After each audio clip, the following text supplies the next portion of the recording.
What's going on, fortune hunters? Welcome to episode 62 of an ongoing series where we basically take the camera anywhere we want and we try to find secrets and new discoveries to some of our favorite games. PS3 games are notoriously hard to boundary break, but thanks to Frico's help, we've already covered The Last of Us, and now we're moving on to Uncharted. So if you have anybody to thank and you want to show some love, check out Frico's channel in the video description down below. But hey, with that said, let's get going.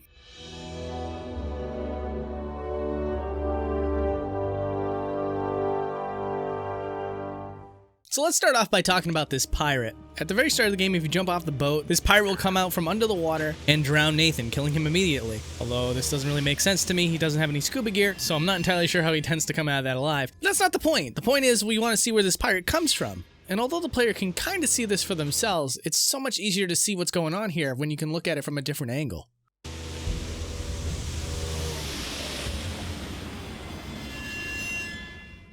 So this is freaking huge, and we got this last second too, so you're lucky.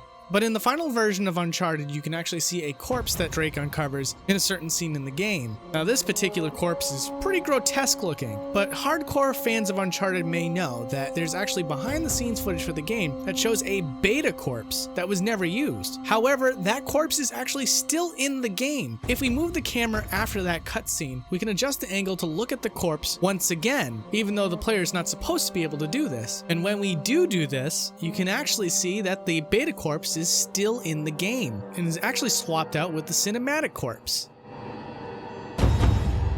Man, this is actually pretty wild. Apparently, the entire second area of the game is pretty much right next to you when you're on the boat. Although the area is completely culled out, if we move the camera into the zone, you can actually see much of the jungle here that Nathan ends up on next. This actually saves a heck of a lot of time on loading, but I gotta admit, this technique specifically is not something I usually see on the show.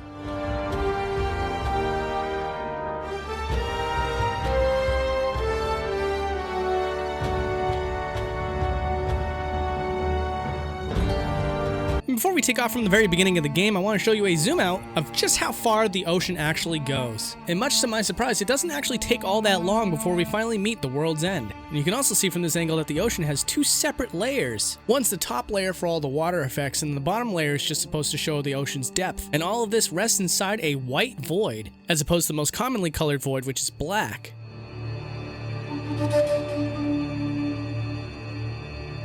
One of the first things I ever said when I pitched Boundary Break as a show was that you could see a castle off in the distance, and that you would want to go and see it. Well, hey, guess what? We're finally checking out a castle off in the distance. Well, we've actually done that a couple times in the past, but here's another castle off in the distance that the player can't really reach from, at least from where they're standing. Pretty sure at some point you actually do come to this castle, but now we can see this low poly version of this castle, and come to find out that while the castle itself is a 2D texture, the polygonal model that makes up the entire environment is actually bent.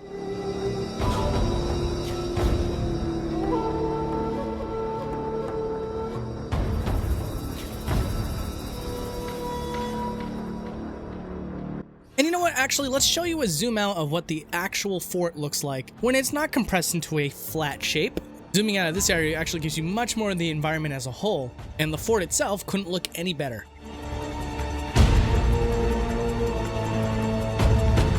Alright, me one catacomb. What we're looking at here is a zoom out of the catacomb areas of Uncharted. Unfortunately, in this particular episode, we could not disable fog, though this is going to give us an opportunity to see what an episode of Boundary Break would look like if we left fog in almost every single game. So as you can see here, as you zoom further and further out, it becomes more and more like Silent Hill, which is another game I'll be covering very soon. And that's because fog is meant to work exactly how it's intended to, which is get more dense as you get further out into the distance. But what's actually cool here too is that if we get far enough outside the boundaries, we can see a skybox that isn't even present when you're immediately outside the walls.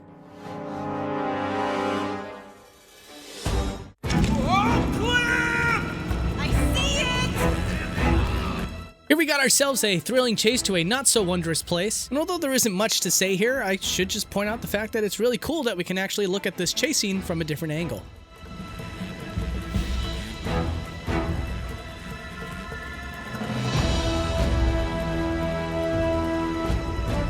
Well now, that looks familiar. Huh, the ship's never left. Elena. Something's a little bit fishy here, and I'm not talking about what's in the ocean. If we take the camera a lot closer to Elena after this little cutscene, you can actually see that Elena's not holding the camera. In fact, the camera is sitting right next to her, and she has a muted expression with a bit of a squat pose. I honestly can't tell you why this is a thing, but it's pretty precious.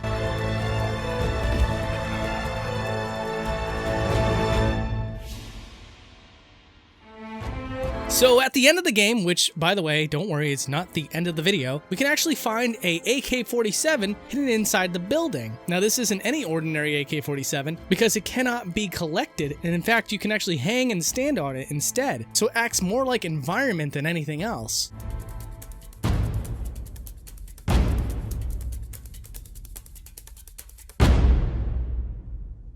And right here, this shows that the beginning of Chapter 4 is right next to Chapter 3, which is actually on a completely different island, which is actually really funny. Although the game is completely linear, most of the game's world is on the same map, pretty much as if it was open world. And speedrunners take advantage of this all the time. You'll actually see them glitch airwalking from one chapter to another. It's fascinating stuff. Strangers trying to kill me, leave my map on a burning plane. Elena's missing, most likely dead. So this is pretty cool. If we take the camera behind the fort, we can actually see that there's a huge chunk of this area that is missing textures. See, when an object is bright pink like this, many developers use this color to represent the fact that their object is missing textures. And in fact, we just went over this in my last episode, BioShock Infinite, but certainly nothing to this degree. This is like a whole building without its textures. And what's really cool too is that off in the distance here, there's a single square that is also missing its texture. It's not even a 3D model, it's just one little square.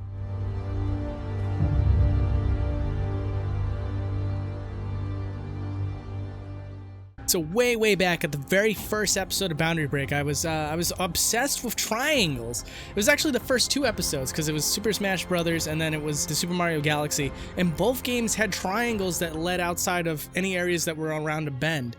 And here at the end of this river in Uncharted, we've got another one. This seems to be very popular with paths and rivers. Now here's a zoom out of the entire river that you drive down on your jet ski. Now it's incredibly difficult to see all the details of this river because once again, fog plays a huge part in kind of messing up all the detail that you should be able to see. Still, from this height we can see just how long it is and how impressively much of this environment is actually rendered at any given time.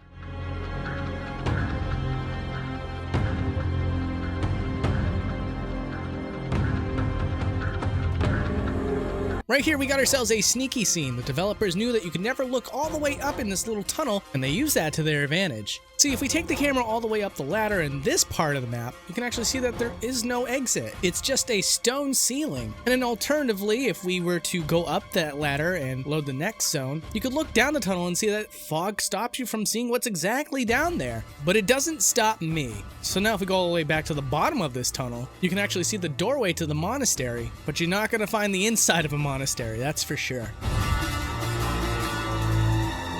So one thing I never really do on Boundary Break is give you tours of really closed off areas. So I figured I'd show it to you guys at least one time so you can at least let me know what you think. And what we have here is the facility tunnels for the National Socialist German Workers' Party. And outside of the boundaries, it just looks like a series of cubes, doesn't it? Well, believe it or not, these are actually the outside of the facility walls. And the reason why these cubes even exist, because they're not part of the environment itself, it's for rendering lighting. Because the game has backface culling, they encase the level in these blocks, so the lighting renders dark.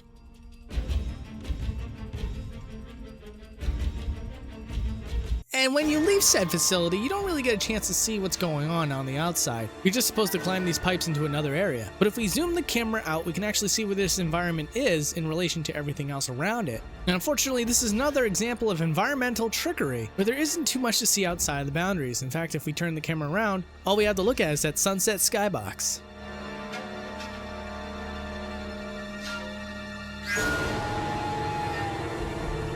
Now here's an example where the player can look up and they can see the surface, but there is one little problem here. When we take the camera above the surface, we can see that it's all just an elaborate illusion. Turns out there is no grass, there is no land to walk on, it's only the trees themselves and some bushes to make you think that there might be something up here.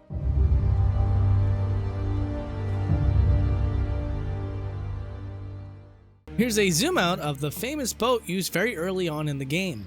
Couldn't forget it for you.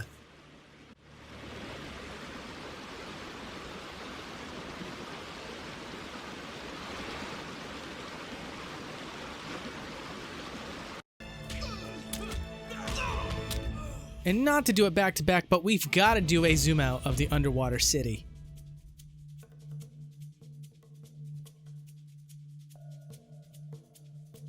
And of course, because apparently it's possible, we gotta do a full zoom out of the entire island of Uncharted 1. And don't worry, we still have a lot of Uncharted territory to explore, so expect future episodes with Uncharted 2 and Uncharted 3 as soon as possible.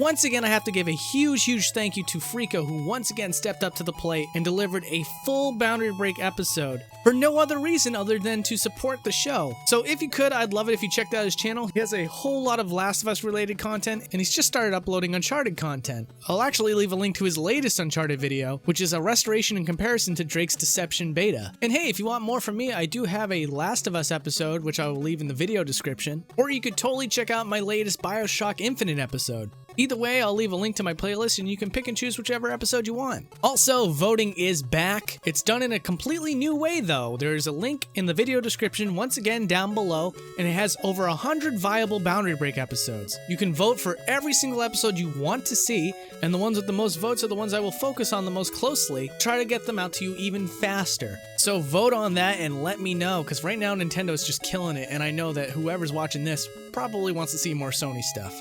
And to the hardcore fans of Boundary Break, yeah, Pat will be back. It's just been a little hectic here lately, so I haven't had a whole lot of time to invite him over.